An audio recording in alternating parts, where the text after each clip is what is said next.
আসসালামু আলাইকুম। আমি আজকেও যে বইটির কথা আগেই বলেছিলাম কিশোরী ভাবনা, সেই কিশোরী ভাবনার একটি গল্প নিয়ে কথা বলবো। এটি আমাদের শেষ গল্প, এই বইটির 10 নম্বর গল্প। এই গল্পে আমরা যে বিষয় নিয়ে কথা বলেছি সেটা হলো যে জীবনের লক্ষ্যে যদি পৌঁছাতে চাও তাহলে তোমার একটা এক্সারসাইজ আছে যেটাকে বলা হয় গোল এক্সারসাইজ। এই গোল এক্সারসাইজটি এক্স্যাক্টলি তোমরা কিভাবে করবে সেই বিষয় নিয়ে আজকে কথা বলবো। আজকেও তোমাদের সাথে কিশোরী তোমাদের সাথে কথা বলছি। বইটি কিশোরীদের জন্য হলেও তোমরা কিশোররাও এটা শুনতে পারো, কারণ গোল এক্সারসাইজ তোমার জন্য অ্যাপ্রোপ্রিয়েট। এটাও আমরা গল্প দিয়ে শুরু করেছি। একজন সাইকোলজিস্ট একটা প্রোগ্রাম করেন, ওই প্রোগ্রামে উনি আসেন এবং সেই প্রোগ্রামের মাধ্যমেই উনি বলেন যে এটা কিভাবে করা যাবে গোল এক্সারসাইজটা। তো আমি সেটা না বলে তোমাদেরকে সরাসরি বলছি যে গোল এক্সারসাইজ আসলে কিভাবে করবে। প্রথমে একটা প্যাড নেবে বা একটা ডায়েরি নেবে, নিয়ে উপরে বড় করে লিখবে গোল এক্সারসাইজ। তারপরে তুমি বেশ কয়েকটা পয়েন্ট দেবে। প্রথম 1 নম্বরে লিখবে ব্যক্তিগত বা পার্সোনাল গোল, ব্যক্তিগত লক্ষ্য বা পার্সোনাল গোল। সেকেন্ডটায় লিখবে পারিবারিক লক্ষ্য বা ফ্যামিলি গোল। থার্ডটায় লিখবে সামাজিক গোল, সামাজিক লক্ষ্য বা সোশ্যাল গোল। 4 নম্বরে লিখবে লেখাপড়া সংক্রান্ত গোল বা একাডেমিক গোল।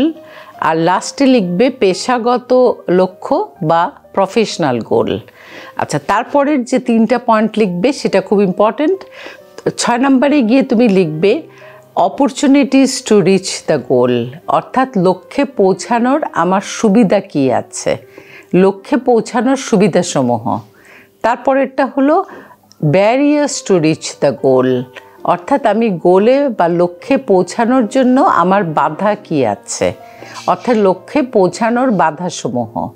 আর লাস্ট ওয়ানটা হলো ওভারকামিং ব্যারিয়ার্স, অর্থাৎ আমি এই যে বাধাগুলো আছে সেই বাধাগুলো আমি অতিক্রম করব কিভাবে। এই 8টা পয়েন্ট। এবার আমরা প্রথমেই আসি যে আমরা পার্সোনাল গোল কিভাবে করব। আমরা চিন্তা করব যে আমাদের বয়স বা তোমাদের বয়স যখন 40 বা 45 বছর হবে তখন তুমি নিজেকে কীরকম দেখতে চাও। তখন তুমি কি করবে, সব কোয়ালিটিগুলো লিস্ট ডাউন করবে, আর কিছু না। অত বেশি তোমাকে লিখতে হবে না, তুমি শুধু কোয়ালিটি লিস্ট ডাউন করবে। যেমন তুমি একজন অনেস্ট মানুষ হতে চাও, যেমন তুমি কমিউনিকেশনে দক্ষ হতে চাও, কথা বলায়, তুমি খুব স্ট্রং ডিসিশন মেকার হতে চাও, পরিশ্রমী হতে চাও। এই পয়েন্টগুলো সুন্দর করে সব লিখে ফেলবে। এরপর আসো 2 নম্বরটা, সেটা হচ্ছে পারিবারিক গোল। পারিবারিক গোলে কি করবে, সেটা হলো যে তুমি পরিবারের সাথে কেমন থাকবে। তখন হোপফুলি তোমার 3টা পরিবার হবে। একটা হচ্ছে নিজের বাবা মার পরিবার, একটা হলো তোমার স্ত্রী এবং বাচ্চাদের নিয়ে একটা পরিবার, আর একটা হলো তোমার শ্বশুরবাড়ি। এই 3টা পরিবারের সাথে তুমি কিভাবে ব্যালেন্স মেনটেন করবে, তুমি কিভাবে ভালো সম্পর্ক রাখবে, তোমার পেরেন্টসদেরই বা কী ধরনের সাপোর্ট প্রোভাইড করবে, এইটা তোমাকে লিখতে হবে পয়েন্ট আকারেই। তারপরে আসছে হলো সেটি হলো সামাজিক গোল বা সোশ্যাল গোল। সোশ্যাল গোলে তোমাকে দেখতে হবে তুমি সোসাইটির জন্য কি করতে চাও এবং সোসাইটিতে তোমার অবস্থান কি হবে। তুমি কি সোসাইটিতে একজন সেলিব্রিটি হতে চাও, পরিচিত, সবাই চেনে তোমাকে, এরকম, নাকি তুমি একটা নন সেলিব্রিটি ইমেজ রাখতে চাও, অর্থাৎ তুমি অত পরিচিত না।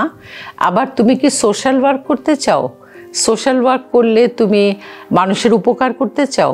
উপকার যদি করতে চাও তাহলে কি তুমি কোনো সংস্থার মাধ্যমে করতে চাও, যেমন লায়ন ক্লাব বা ইনার হুইল ক্লাব, এরকম যে ক্লাব আছে সেটার মাধ্যমেই করতে চাও, নাকি তুমি একা একা কাজটা করতে চাও। এই সব পরিকল্পনা তুমি করবে সোশ্যাল গোলে। তারপর আসছে একাডেমিক গোল। এখন তোমরা যেহেতু কিশোরী, আমি ধরে নিচ্ছি কিশোরী, আমি ধরে নিচ্ছি তোমরা হয়তো স্কুলের শেষ ধাপটাতে আছো অথবা তোমরা কলেজে পড়ো। এই সময়টায় তোমাকে দেখতে হবে যে তুমি আসলে কেমন রেজাল্ট করতে চাও, কোন পরীক্ষায় কি রেজাল্ট করতে চাও।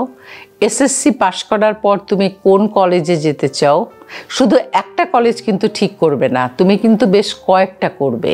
কারণ অল্টারনেটিভ না থাকলে আমি যদি যেটা চাচ্ছি সেটা না পাই তাহলে আমি হতাশ হয়ে যাব।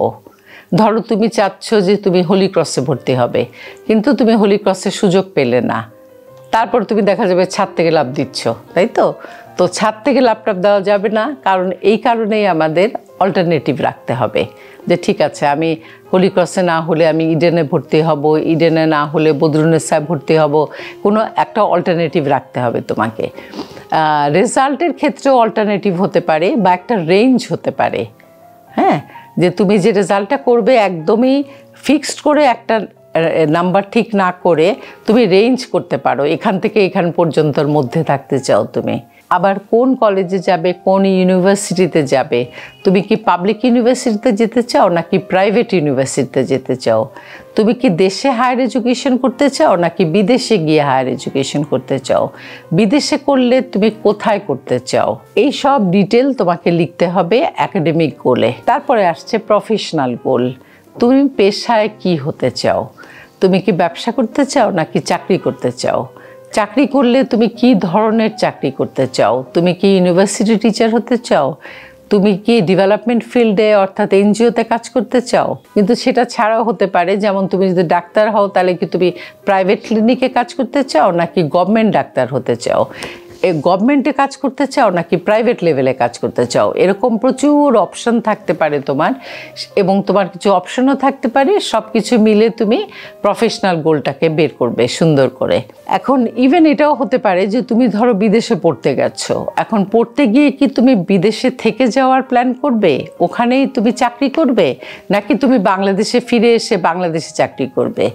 এটার সাথে তোমার আবার ম্যাচ করতে হবে যে তুমি যদি পারিবারিক গোলে লিখে থাকো যে তুমি বাবা মায়ের সাথেই থাকবে, তাহলে সেই অনুযায়ী কিন্তু তোমার প্রফেশনটা ঠিক হবে। তো এই সব কিছু করে টোরে তুমি এই পর্যন্ত আসলে। তারপর একটা 6 নাম্বারটা ছিল অপরচুনিটিস টু রিচ দ্য গোল।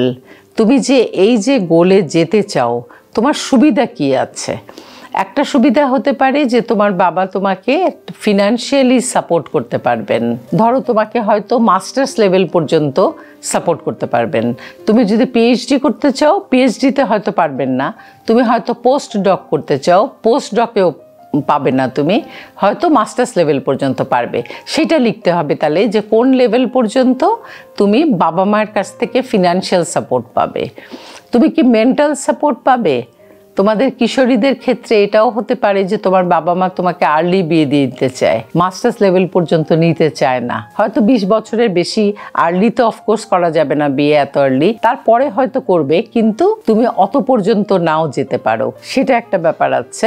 আবার আরেকটি ব্যাপার যেটা সেটা হচ্ছে আত্মীয় স্বজন সাপোর্ট করে কিনা।